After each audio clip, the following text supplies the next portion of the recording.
આ જગતની અંદર ત્રણ અતિ દુર્લભ છે. એક સૌથી દુર્લભમાં દુર્લભ કોઈ વસ્તુ હોય તો મનુષ્યનો જન્મ મળવો. આપણું ભજન છે કે દેહ છે આ દુર્લભ મોટા મોટા દેવને. મૂળદાસ બાપુ એમ કહે છે, તારો જન્મ પદાર્થ જાય વટાવડા છીએ વાટના. આ ભજનની કડી એમ કહે કે દેહ છે દુર્લભ મોટા મોટા દેવને. રામચરિતમાનસ કહે બડે ભાગ માનુષ તન પાવા, અને ભાગવતજી કહે દુર્લભો માનુષો દેહો દેહી નામ ક્ષણ બંધુ. સૌથી દુર્લભમાં દુર્લભ કોઈ વસ્તુ હોય તો એ માણસનો અવતાર છે. કેમ? આમ બીજી બધી ભાષાઓ સમજાય કે ન સમજાય, પણ એક ભાષા એવી સમજાય સીધી કે સોસાયટીની ગેટની બહાર નીકળતા આપણી ગાડી સાથે જો કૂતરું અથડાય તો કઈ જાજો ફેર પડે? ગાય સાથે ભટકાય તો જાજો ફેર પડે? કોઈ કેસ કરે તમારી ઉપર? ખિસકોલી ની માથેથી ગાડી પાસ કરી દો, કઈ થાય? માણસ ગાડીને આડો ઉતર્યો હોય તો, માણસ અથડાણો હોય તો? પેલો જ આ સાવ લૌકિક અર્થ છે, સાવ લૌકિક. રોડ ઉપર નીકળીએ, અનેક વખત બિલાડી પીલાઈ ગયેલી પડી હોય, કૂતરાઓ ટ્રક નીચે આવી ગયેલા પીડા હોય, કોઈ દી આમ ઓહો એવું થયું હૃદયની અંદર? નહીં. કોઈ માણસ સેજ અમથો આડો ઉતરે ને રહી જાય, ઘાસ રહી ગયો. શા માટે? માણસ છે.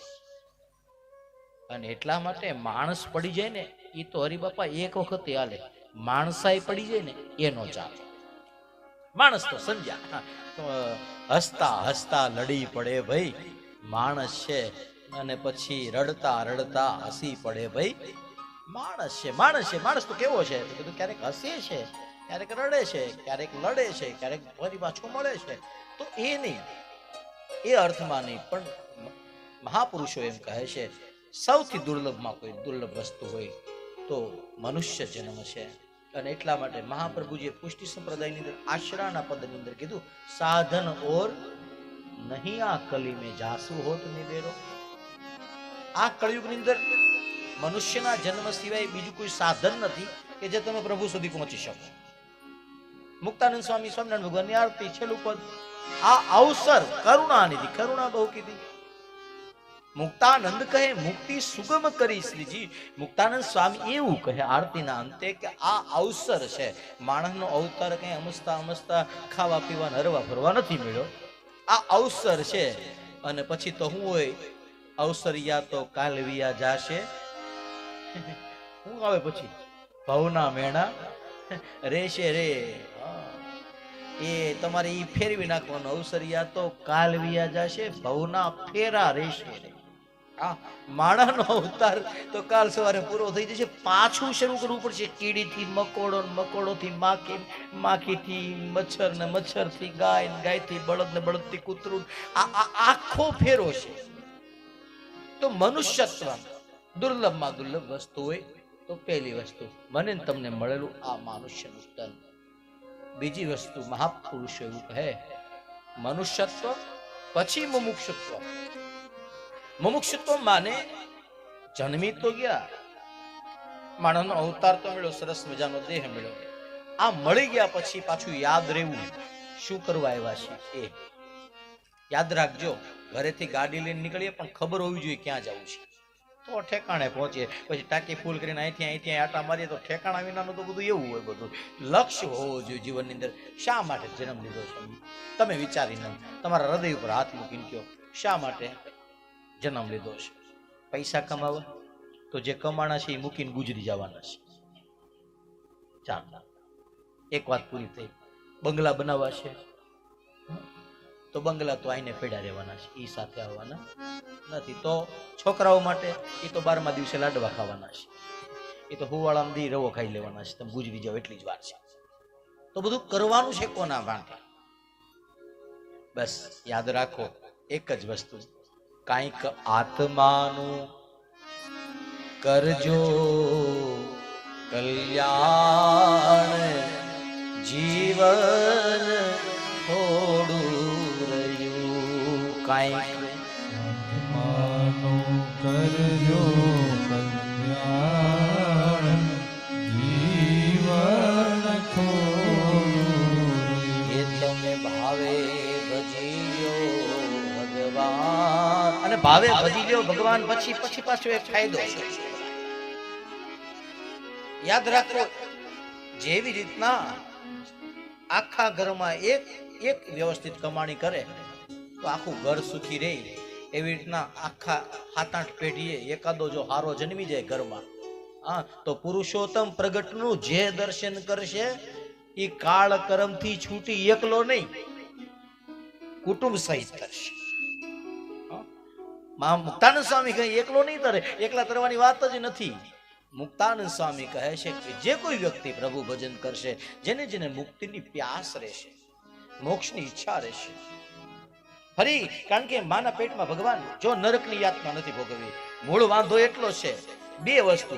અત્યારે તો જન્મી ગયા પછી સમજણા થયા ત્યારથી જ્યાં સુધી આપણા કર હાલે, જ્યાં સુધી હાથ પગ હાલે, ત્યાં સુધી ઉપાધિ નથી. પણ જે દિવસ સમજતા નહોતા, જે દિવસે ભૂખ લાગે તો રોવું પડતું હતું, પછી માને એમ થાય કે આને હવે ભૂખ લાગી લાગે છે. અત્યારે ભૂખ લાગે ને બોલી નહોતા શકતા, અને માં કામમાં હોય પછી રડવું પડે, એ કરીને ઘોડિયામાં 1.5 કલાક રડવી, તઈ ઓલી નવરી થઈને ખોળામાં લઈને થોડુંક દૂધ પીવરાવે. ઈ પરિસ્થિતિ ખરાબ હતી. એક પરિસ્થિતિ એ ખરાબ હતી કે નાના અમથા માના પેટની અંદર ચારે બાજુ રુધિર, માંસ, પાણીના પરપોટા અને નચ નવા જીવડાઓની વચ્ચે ઊંધા લટકતા હતા. અને ઊંધા લટકતા જીવને પેલા એના કોમળ ગર્ભને પેલા નાના નાના જે જીવાણુ હોય એ ચટકા ભરતા હતા. અને ત્યારે નીકળવું હતું અંધારી કોટડીમાંથી. એ નીકળતા સમયે તમે દીધેલા કોલ, હા, એને ભૂલી ગયા. એ શું છે ભગવાન? એ જ છે. તો એ સમયે દીધેલું વચન, એ સમયે દીધેલું વચન, એના કારણે જ્ઞાતિ છૂટવાની બે વેદના બહુ, એક જન્મવાની વેદના બહુ કઠિન છે અને એક મરવાની વેદના. ગરુડ પુરાણ એમ કહે એક કાર્ય 100 વિષીએ દંશ માર્યો હોય અને જેટલી વેદના થાય એટલી વેદના જ્યારે આ જીવ આ શરીરને છોડે એ સમયે થાય. આ જે ગર્ભવાસની પ્રસૂતિની પીડા અને મરવા સમયે દેહ છોડવાની પીડા, એક વખત દેહમાંથી છૂટવાની પીડા અને એક વખત દેહ છોડવાની પીડા, આ જે બે અવસ્થા છે એનાથી મુક્ત થવાની જો આમ જ્ઞાન રહે તો એને કહેવાય મુમુક્ષુત્વ, એને કહેવાય મુક્તિની પ્યાસ. અને હવે ત્રીજી વસ્તુ, ચાલો મનુષ્ય જન્મ મેળો, મોક્ષની ઈચ્છા છે, મુક્તિની પ્યાસ છે, તરી જવું છે. કેમ તરાય? એકલા તો તરાતું નથી કઈ. હા, માણસ જાત એવી છે કે એને માણસના ટોળાય નથી ગમતા ને એકલું નથી ગમતું. રોડમાંથી બહુ ટ્રાફિક હોય તો રાડે રાડ થાય ને એકલો નીકળે બીક લાગે પાછી કે લે રોડમાંથી કોઈ નથી. હા, ઘરમાં મહેમાન આવે, બહુ મહેમાન થઈ જાય તો એમ થાય કે ઝટ પૂરું થાય તો સારું, ઝટ પૂરું થાય તો સારું, ઝટ. અને બધા વીએ જાય પછી છાના મોના ખોણામાં બેઠા બેઠા આમાં માહુડા લુએ બધા વીએ ગયા, બધા વીએ ગયા. માણસનો સ્વભાવ છે ભાઈ. અને એટલા માટે આ બધો મેળો છે ને એ એક યાદ હોય, એક યાદ, એક એવી ફ્રેમની અંદર એ યાદોને કંડારવાની હોય કે જે યાદના સહારે જીવનની અંદર જ્યારે જ્યારે દુઃખ આવે, જ્યારે જ્યારે પરિસ્થિતિઓ વિષમ બને ત્યારે અહીં ધરપત મળે. એટલે એ બધી ધરપત મળે, એ બધો વિવેક પ્રાપ્ત થાય. એના માટે શું કરવાનું? તો કીધું મહાપુરુષ સંશ્રય. મહાપુરુષ, સારા માણસ. હવે સારો કોને કેવો લ્યો એ મને કહો. મસ્ત કપડા પહેર્યા હોય, હા, સરસ મજાનું પરફ્યુમ છાંટ્યું હોય, પરફ્યુમ જ કહેવાય ને, આપણે છાંટતા ન હોય એટલે આપણને ન ખબર હોય.